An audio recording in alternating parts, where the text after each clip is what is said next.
인간의 사회생활은 다양한 사람들과의 협동, 경쟁, 갈등과 같은 상호작용을 통해 이루어집니다. 그 과정에서 범죄가 발생하기도 합니다. 범죄는 다른 구성원과 사회 전체에 피해를 준다는 점에서 제재를 받게 됩니다. 이번 차시에서는 범죄와 형벌, 그리고 범죄의 개념과 기본 원칙, 종류에 대해 알아보도록 하겠습니다. 또한 범죄를 처벌하는 다양한 형벌에 대해 확인해 보겠습니다. 아래의 내용은 조선시대에 범죄자를 처벌하기 위해 사용했던 다양한 형벌입니다. 오늘날의 형벌과 어떤 부분이 비슷한가요? 태형, 쌀이매로 10대에서 50대까지 5등급으로 나누어 볼기를 치는 형벌. 장형, 가시나무로 60대에서 100대까지 볼기를 치는 형벌. 유형, 장형을 받은 후 먼 지방으로 유배 보내어 살게 하는 형벌.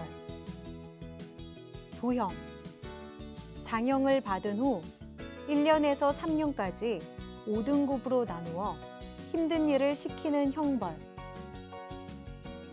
조선시대에서는 주로 신체의 고통을 가하는 형벌을 주었다면 현대에 들어와서는 신체의 자유를 구속하는 형벌이 주를 이루고 있습니다.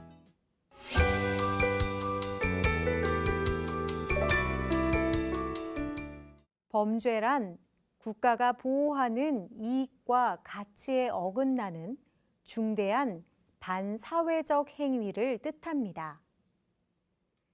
대한민국에서는 형법을 통해 어떤 행위가 범죄에 해당하는지, 그리고 범죄 행위를 어떻게 처벌할 것인지 등을 규정하고 있습니다. 이를 죄형 법정주의라고 합니다. 대한민국 형법에서 규정하고 있는 범죄의 종류에는 다음과 같은 것들이 있습니다. 다른 사람의 생명을 빼앗는 살인이나 신체에 해를 입히는 상해, 폭행 등의 범죄가 있습니다. 또한 다른 사람의 자유를 침해하는 감금이나 협박 등도 범죄가 됩니다.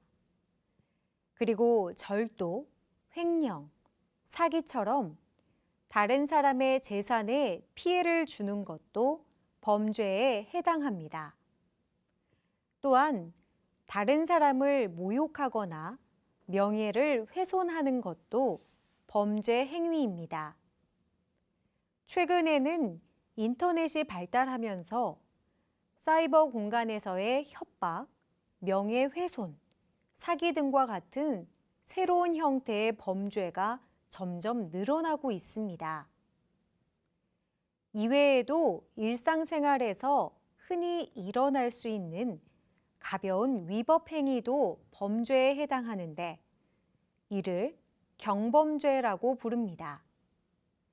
쓰레기를 함부로 아무 곳에나 버리는 것, 금연구역에서 담배를 피우는 것, 줄을 서지 않고 끼어드는 것, 무단횡단이나 길에 침을 뱉거나 노상방뇨를 하는 것, 경찰서나 소방서에 장난전화를 거는 것, 개나 고양이 같은 애완동물이 대변을 보았을 때 이것을 치우지 않는 것, 술에 취해 소란스럽게 하는 것 등이 모두 경범죄에 해당됩니다. 한국에서 흔히 일어나는 경범죄이지만 가벼운 행동이라도 처벌받을 수 있으니 반드시 지키는 것이 중요하겠습니다. 대한민국 형법에는 각 범죄에 대해 어떤 형벌을 내릴 것인지를 정해두고 있다. 예를 들어 절도의 경우 일반적으로 다른 사람의 물건을 훔치면 6년 이하의 징역 또는 1,000만 원 이하의 벌금을 받도록 하고 있다. 하지만 상황에 따라서 형벌이 더 커지기도 한다. 예를 들어 야간에 다른 사람의 집에 침입하여 물건을 훔쳤을 때에는 10년 이하의 징역에 처하도록 하고 있고, 이때 다른 사람의 집에 문이나 벽, 창문 등을 부수고 들어와 물건을 훔친 경우에는 1년 이상 10년 이하의 징역에 처하도록 하고 있다. 또한 칼과 같은 흉기를 가지고 물건을 훔치거나 두 사람 이상이 같이 침입하여 물건을 훔친 경우에도 1년 이상 10년 이하의 징역에 처하도록 하고 있다.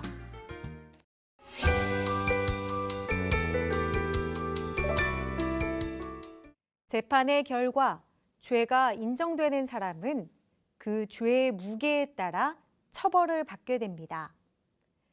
범죄를 저지른 사람에게 국가가 부과하는 처벌을 형벌이라고 부릅니다.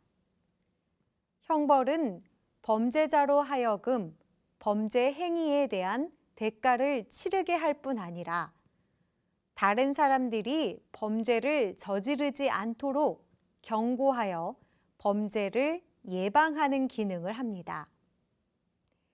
대한민국 형법에 규정된 형벌의 종류는 크게 생명형, 자유형, 재산형, 명예형으로 나뉩니다. 생명형은 생명을 빼앗는 형벌로 법에서 정하고 있는 가장 무거운 형벌입니다. 자유형은 신체의 자유를 빼앗는 형벌입니다. 이러한 형벌을 받게 되면 일정한 기간 동안 교도소에 갇혀 있게 됩니다. 재산형은 벌금을 물리거나 범죄로 얻은 물건을 가져가는 것과 같이 재산을 빼앗는 형벌입니다.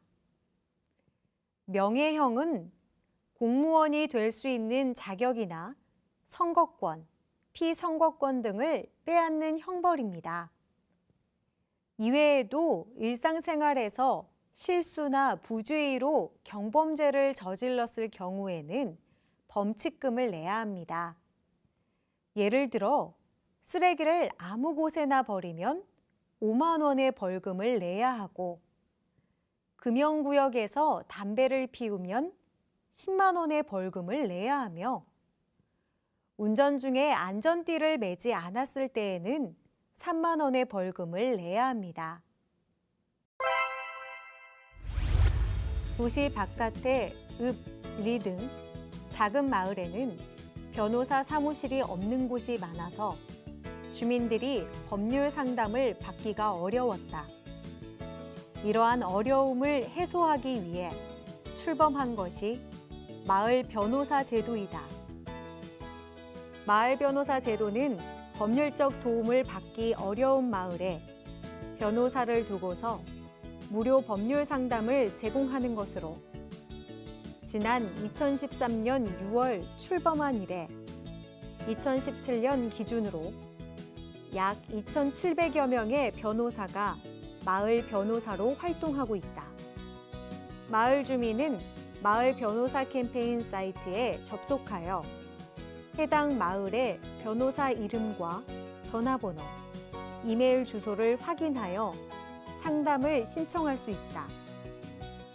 마을 변호사가 상담하는 주제는 임대차 보증금, 대여금, 토지 등의 문제에서부터 이혼, 상속, 교통사고 등에 이르기까지 다양하다.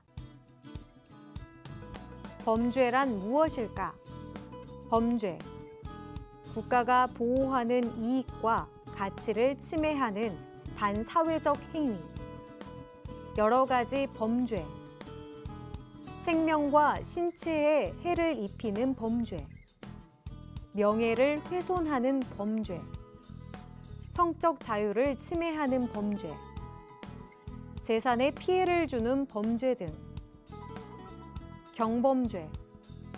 일상생활에서 일어나는 경미한 범죄 행위.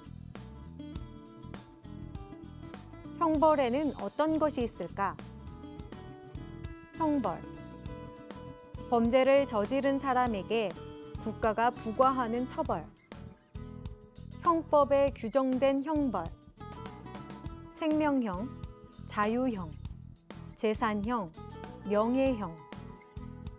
경범죄에 대한 처벌. 범칙금.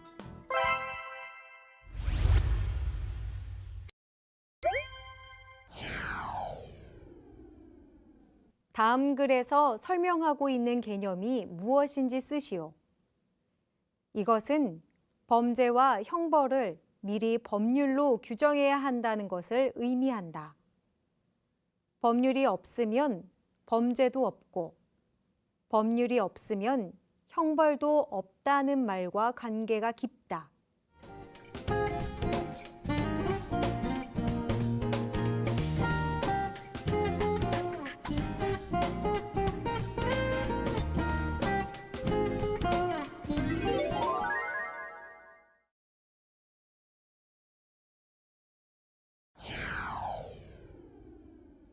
형벌의 종류를 설명하는 말을 바르게 연결하시오. 1. 벌금. 2. 사형. 3. 징역. 기역. 생명을 빼앗음. 니은. 신체의 자유를 빼앗음. 디귿. 재산을 빼앗음.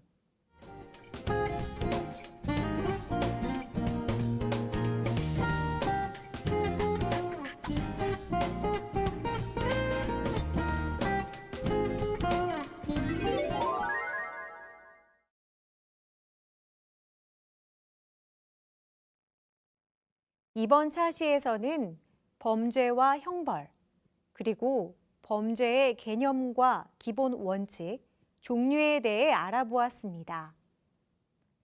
다음 차시에서는 범죄 여부를 판단하고 그에 대한 처벌을 결정하는 형사 절차에 대해 살펴보려고 합니다. 또한 형사 절차에서 피의자나 피고인의 인권을 보호하기 위해서 어떤 방법들이 마련되어 있는지 함께 알아보겠습니다. 감사합니다.